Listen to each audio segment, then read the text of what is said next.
center field. Going back is Gonzalez. It is gone! Two-run home run by Schwarber. Stays put, and there's a high fly ball. Deep right field. Harper watches it fly.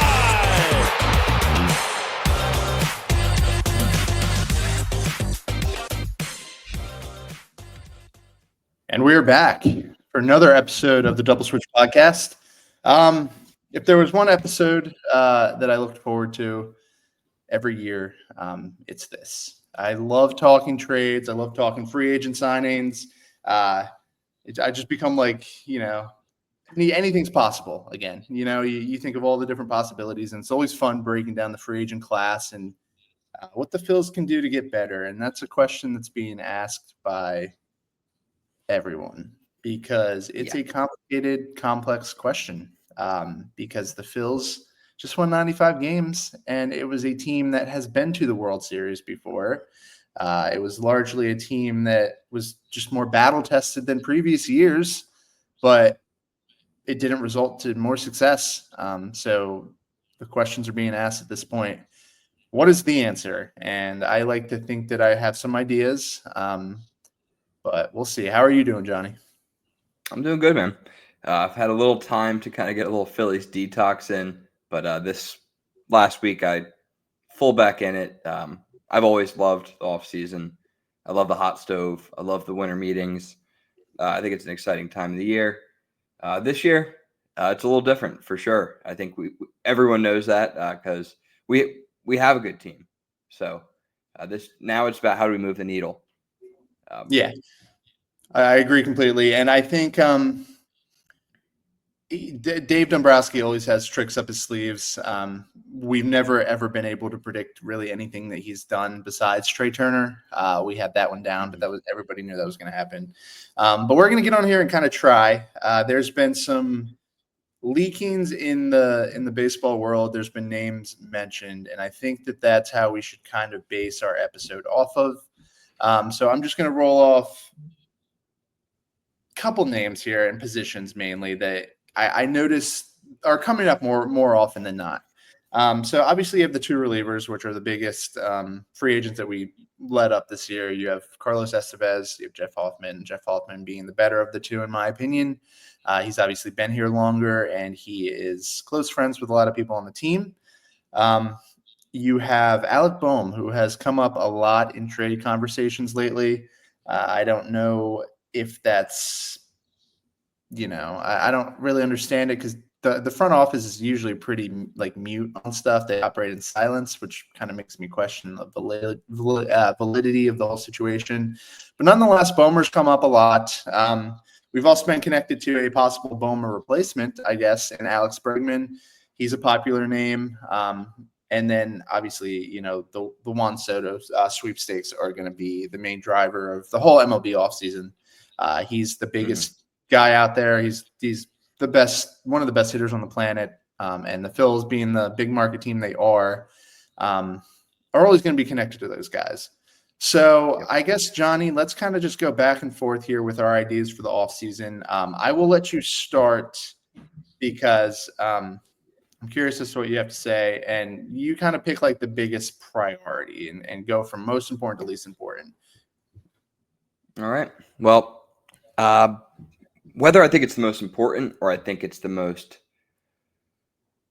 prominent, I think it's the Bohm discussion. I think everyone's talking about it for good reason. I think everyone's kind of been voicing their opinion on it lately.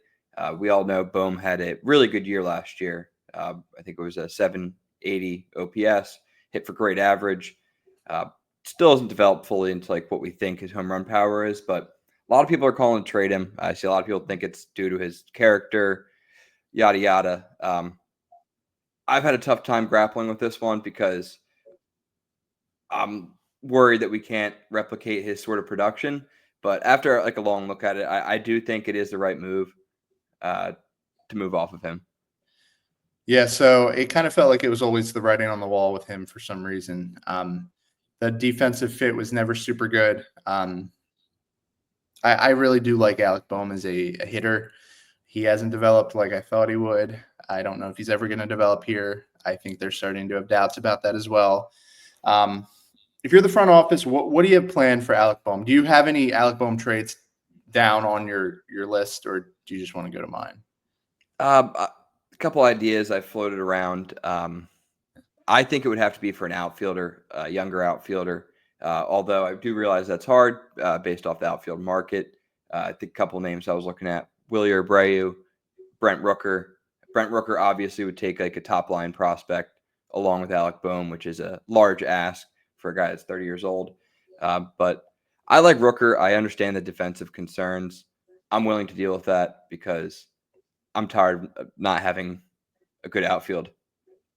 Personally, I was just thinking about some of like our 08 teams and teams that have won World Series that aren't the Phillies, and you really can't do that without a really solid outfield. Yeah, so I actually went a different way. I think that Alec Bohm's going to get traded for a reliever. I don't think there's a ton of like outfielders out there who are going to be like Alec Bohm's tier. I think that market is just so expensive right now. There's not a ton of really super good outfielders available. Yeah, but you can also put Bohm with someone else. Yeah, Brent Rooker's going to be probably the biggest name, but the A's are just a tough team to grasp at this point. I don't really even know what they'd want. You'd think they would have traded him in the trade deadline, to be completely honest. They weren't going to win anything.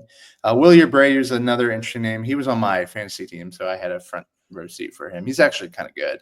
I wasn't expecting much from him when I added him, but he won a Gold Glove out there in right field, so he's interesting. If I were trading Alec Bohm, I think the one that I saw, I don't deserve credit for coming up with this. I saw this somewhere, but it did make a lot of sense. The Brewers and Devin Williams just kind of line up really well with Alec Bohm because Alec Bohm's in a cheap, affordable, impact type bat that they love there in Milwaukee, and Williams is a high-priced, talented reliever that they don't like. So they're always trying to get rid of those relievers that are super expensive. Josh Hader, obviously being a very good example. And they're always trying to trade for young hitters who they think might have another gear in them. Willie Adames comes to mind, Christian Yelich. Mm-hmm. That's their blueprint. And I'm sure they're looking at Alec Bohm as exit velo numbers and thinking he could probably put some over the fence here in Milwaukee. I actually think that the extra year of Bohm, like controllability, makes this somewhat even, in my opinion. I know Williams only has 1 year left. Bohm has 2. So I think that could be kind of a simple solution to that. Other, high-priced relievers on the market, Helsley doesn't make any sense because they have Arenado. So I think, Devin Williams is a really good idea. But ultimately, I think that we should temper expectations for a Bohm trade. I don't think it's going to be something as blockbuster as that, to be completely honest. It just doesn't feel like something that's, been done. But I do, at this point, I think it's fair to say that we should expect something to get done with Alec Bohm. Yeah, I think that's interesting. I mean, I personally wouldn't go that route because I don't see our bullpen, bearing that we re-sign one of the two. I don't think it's that huge of a need. Devin Williams is obviously awesome, and we would love him in the back end of our bullpen. But I think you're right with that does fit the Brewers' blueprint of what they like to do. It's more of a matter if it fits ours. And if the Phillies, because I do think Alec Bohm is like, I know now that the trade rumors are out there, everyone's convinced themselves that, we got to trade him. It's like, I don't think we have to trade him for just something. I think we still have to trade him for something that improves this lineup. Yeah, it's worth noting that the reason Alec Bohm is being mentioned is because he's good. Like he's the one with the most value at this point. That's why he's being mentioned. You can't trade losing that though. Yeah, you can't trade Bryson Stott. Brandon Marsh is obviously a platoon player. Alec Bohm's a solid major league hitter. And if we're trading him, we're presumably doing it to get better, not just because we're trying to shake it up. So that is something worth noting. So let's go under the assumption that Alec Bohm does get traded. How do you see them remedying this lineup in the third base position? I think it would be Alex Bregman. I do. Okay. I understand How do you think that he would be the choice? I think character would be the thing that throws me over the top. I think people, guys that have played with Bregman, always loved him. People speak highly of the guy and his approach. I don't think it really varies from Bohm that much with like the lower strikeout rate, can take walks. Probably it does has a higher walk rate than Bohm. Really good chase rate. I think the only concern and reasonable concern is his age. He's 2 years older than Bohm right now. And well, something I was looking at it, just like being curious. His bat speed isn't the best, and that's something you kind of feel like you kind of have to look at with players that are getting older. So I think they're going to be in the Bohm sweep or the Bregman sweepstakes here. Whether they, but I think they're going to be disciplined doing that. I don't think they're going to.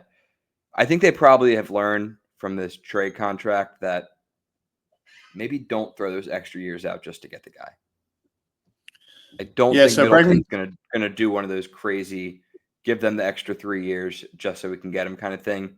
I think they're gonna give a disciplined offer and hope that their team and their culture that they built is enough to bring him in. Yeah, I think Bregman's actually going to be overpriced this winter. I think he's going to start getting driven up by teams that see him as like more of a focal piece for a clubhouse. We see him as like a complementary piece in the lineup. So I think that that's going to be a tough kind of needle to thread. But yeah, he's very good.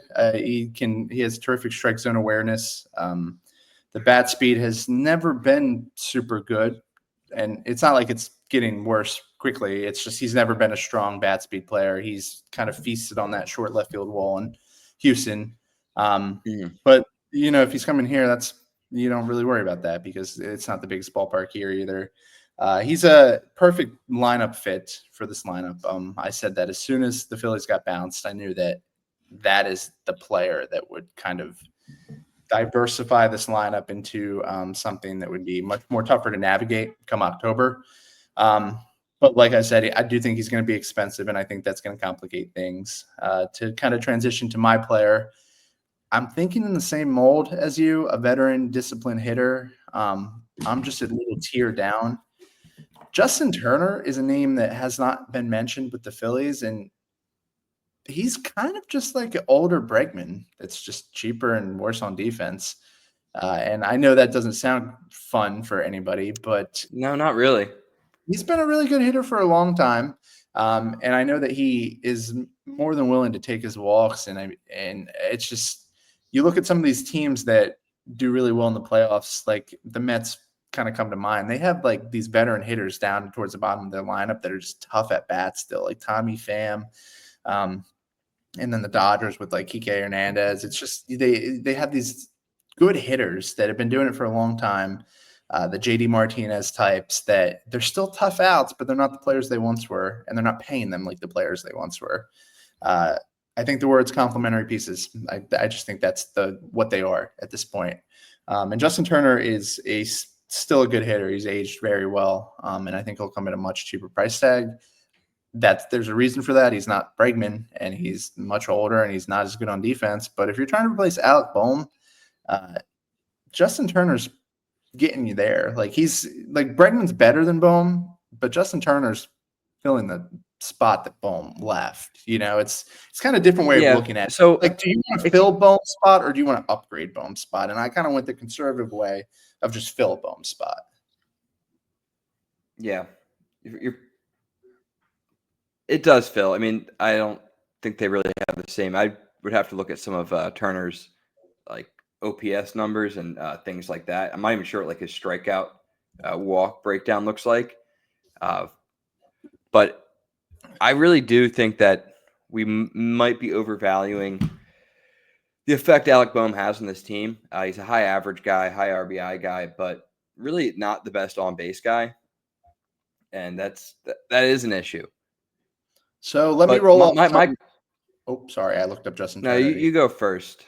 Yeah. So these stats, they're going to sound like Bregman because it's kind of looks like Bregman's, but chase percentage, he's in the 72nd percentile, whiff percentage, 90th percentile, K percentage, 74th, walk percentage, 82nd. This is just certain types of hitters. They age so well because they can command the strike zone. It's why people are about to give Soto like $750 million. That just ages so well. Bregman's going to age well too.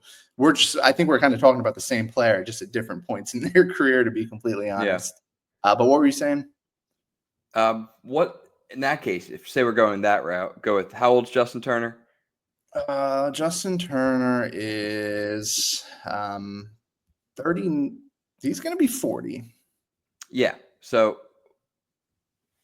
why not just consider a guy like Otto Kemp to come in and fill that third base position at this point? Well, look at the guy is in his time in the minors. He has a 390 on base percentage. He cooked the Arizona. And if we're going to replace Alec Bohm, it has to be with a guy that's an on base savant. He has to be that. Like, that's what we need. We don't need a guy that's going to hit 20, 30 home runs. We don't need a guy that's going to hit 330. Those guys are Harper and Turner. They're going to have to show up next year to do that. We're going to need the guy that gets on base in the bottom of the order. You sound like Billy Bean right now in Moneyball. What matters? Get on base. Why do we like him? Because he gets on base. Yeah. So I guess it's just if we're debating those 2 points, what do you think is going to happen quicker? Is Otto Kemp going to adjust to the league quicker, or is Justin Turner going to decline to a useless player quicker? And I don't know. I don't have the answer to that. I wouldn't be willing to bet on either of those because I don't know. They both are very reasonable outcomes. But if they do trade Alec Bohm, I do anticipate them doing something. I don't think they'd run out of prospect to replace him because we're talking about somebody who was our cleanup hitter for most of the year. Yeah. They're going to do something. I think if they do trade Alec Bohm, they're not just going to trade him and just fill him in house. They're not going to run Sosa out there thinking they can replace Alec Bohm. I'm expecting an impact there, but let's not waste too much time on third base. Let's keep it moving. That's something to keep an eye on, but I think I could see both scenarios 50-50 right now, whether he stays or leaves. It's not as black and white just to fill that spot. So Dave would have to get very creative. So that's a nice transition there with the Devin Williams speculation. So that was my plan as I wrote it up. Like that was part of my plan. So if you're not doing the Devin Williams route, what was your bullpen plan? I think our bullpen issues were overblown and an unfortunate outcome in the playoffs. I think they performed really, really well. And some of our younger guys really showed some growth. If you look at like the Kirkering, the Hoffmans. So my plan is, I think we're all looking at the two big guys that are going to be free agents. I'm letting Estevez walk because I think he's going to get paid a pretty penny. And I think I'm keeping Jeff Hoffman because he's our guy. He was our guy all this year. And he found a home here in Philly, and I think he loves it here. And I trust him. I think he's a good pitcher, regardless of what happened during the Mets series. How much do you think he gets? Probably like 3 years, $30 million. Yeah, that's the projections I saw. I don't know why, but for some reason I thought it was going to be way more than that. Yeah, I did too. The way people were talking. That's a really good price for Jeff Hoffman. If that's true, I saw 327 on trade rumors. He's signed as a starter. That's going to be tough if he wants to start. I don't know what to do if he wants to start. Yeah. Well, we'll get on here. We'll get on here and we'll figure that out then. No, Jeff Hoffman, I think he's the guy. If you're going to re-sign one of them, it has to be him. Estevez is not missing as many bats. He's effective, but I just see the decline coming. And I think Hoffman's as good as he's ever been. And I think he's going to continue to be as good as he has been. So he's clearly the guy. I think they'll probably bring in another guy. I know Tanner Scott's mentioned a lot. You have there's Devin Williams who's mentioned. I can't think of a lot of relievers off the top of my head, but I think somebody else is going to come in to replace Estevez. I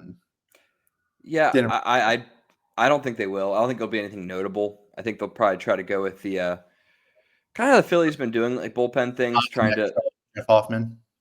Exactly. Well said. Okay.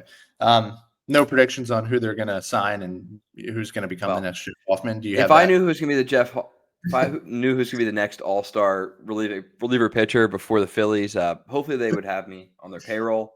I'm independent of the Philadelphia Phillies. The Double Switch is not affiliated with the Phillies, so okay. Bullpen's good. So there's two more things that I think, in my I think it's opinion, left field. left field is interesting. Glaring. I'm not going to say we're not signing Soto. I'd be surprised if we did, but I think We're not signing Soto. Someone who's going to be much cheaper and kind of fits the mold of what I was going with earlier, the veteran hitters who lengthen your lineup. I feel like I mentioned Tommy Pham a lot on this podcast as like trade targets and stuff. I think he's a really good hitter for the price that he always demands. He's always like $2 or $3 million, and you look up and he's just 750 OPS. He's boring, and he's not the guy I would want to hang out with on the weekends or join a fantasy football league with, but he's reliable, and I just think that you put him down there in the 7 or 8 spot instead of I don't even know who we're rolling out there, Brandon Marsh against lefties or whatever. You feel better about Tommy Pham late in games than Rojas. And it's just making that really good lineup that we think is already talented enough, just a little deeper. I think it's a player like that, and it's a shame too, because the outfield market's really not that good this year. It's really bad. Yeah.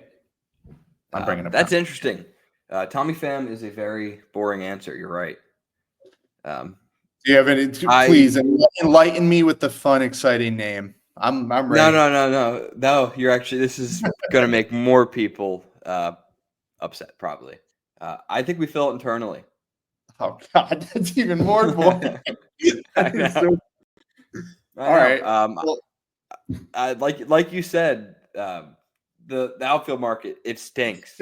If we can't get a guy like Santander or Teoscar Hernandez, who I don't really think those guys want to come to Philly. It doesn't seem like a fit. Just obviously I don't have any inside information. Just doesn't feel like it.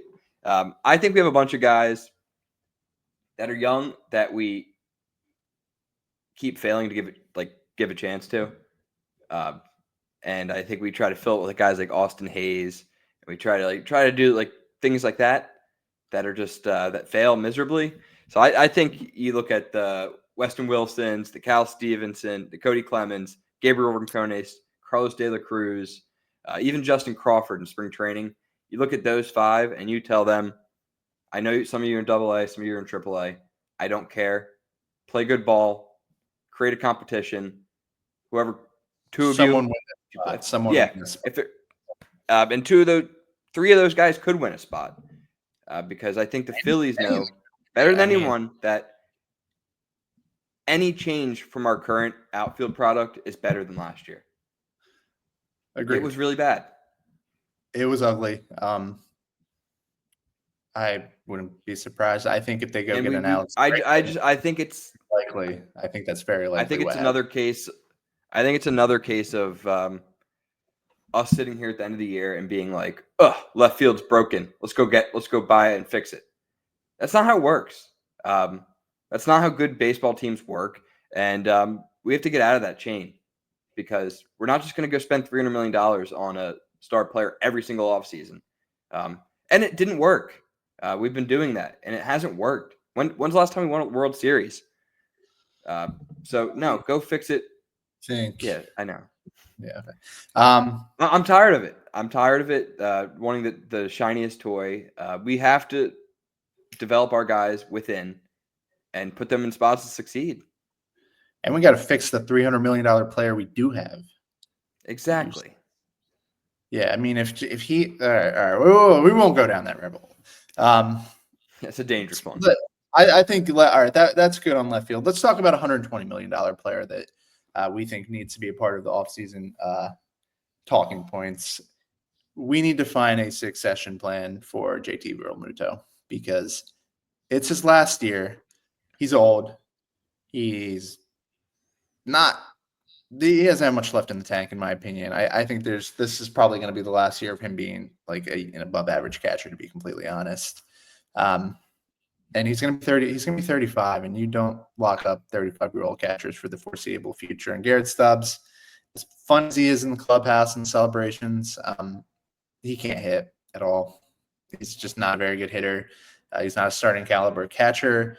I think that replacing him with somebody who can step into the role of 2026 is going to also be important. One of the interesting teams is the Pittsburgh Pirates. I didn't have a chance to really look into who we would trade to get one of these players, but they have three like interesting catchers. Joey Bart, who I've always kind of liked. He's kind of taken the starter role. And D. Rodriguez, who's a top prospect who is coming back from injury, who is supposed to be very good. Good And player. their third option is Henry Davis, who was the former number 1 overall pick. And dude, I would like to get my hands on Henry Davis and just see if we can fix him, because he was drafted number 1 overall for a reason. He's a good catcher. He has some nice pedigree in the College World Series, and you know, what's he doing in Pittsburgh at this point? You don't have third. Yeah, it seems like Pittsburgh's had an issue putting him at catcher. They like to put him in left field. They like to DH him. But does he have a defensive issue? Well, they do have a lot of catchers. They might just have too many catchers. That's a funny issue to have. Yeah, right. But if he can play left field, all the better. That's right? It. Yeah, you're absolutely right. We don't have those are two positions that we are struggling at. Yeah, just one call fixes 2 problems. Great, even better. Thanks. Good point. Damn. All right. Well, actually, you sold me on that one. I like that one. But I am definitely on board with to hit your first point. It is time to move on from Garrett Stubbs. Yeah, and I'm even okay just committing the position to Marchand, because I'd like to give Marchand an extended look too, because I think he has some interesting tools ultimately. I really do too. I like the switch hitting ability. I think that's awesome. I think he can. I think he could just step into that backup role and be better than Stubbs. Yeah, the big thing about why this year it's important to do that is I want whoever we have in the backup spot to learn from JT, learn the pitchers, learn all of it, so they're completely ready. Kind of like what the Astros did with Diaz and Maldonado. You know, it was just a transition year, and I like that idea because it's a tough position with knowing so many different pitchers. No, you're right. Yeah, it's just the longer they're here, the better. And I don't want to have to fall back on a 36-year-old JT or a Garrett Stubbs. So let's get a little creative there. No, I tend to agree. I think that's the right choice. I think Garrett Stubbs' allure in the city has kind of it's died. It's died out.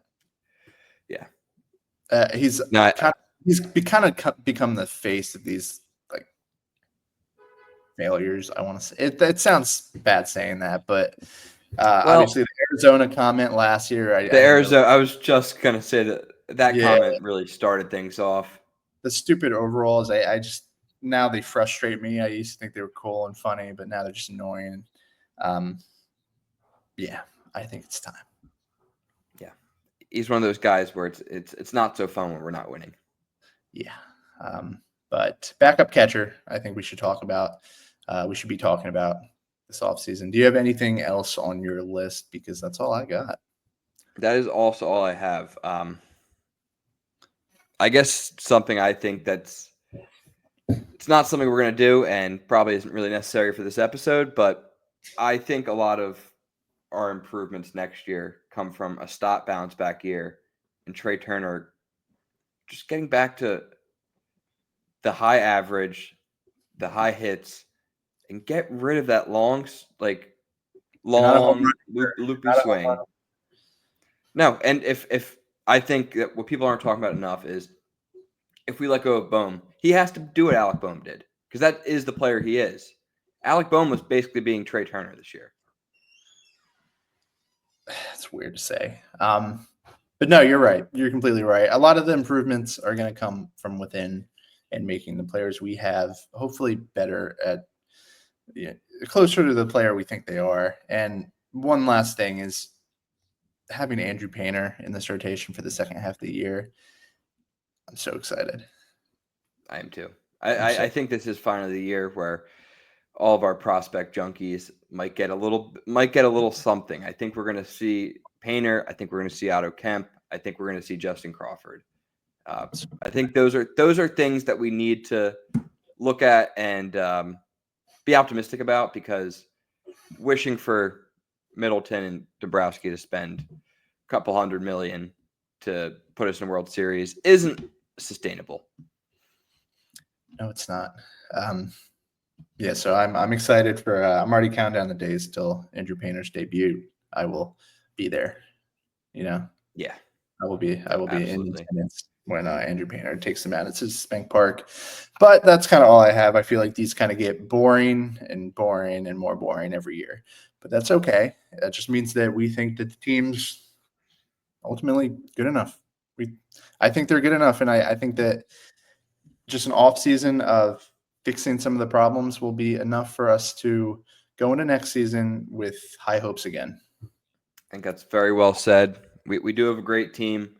We're leaving up to the front office to fix those weaknesses and bring in players that complement our current weaknesses. All said. And as always, thank you guys for listening, and we will be back to talk to you soon. Take care, everyone. Go Phils.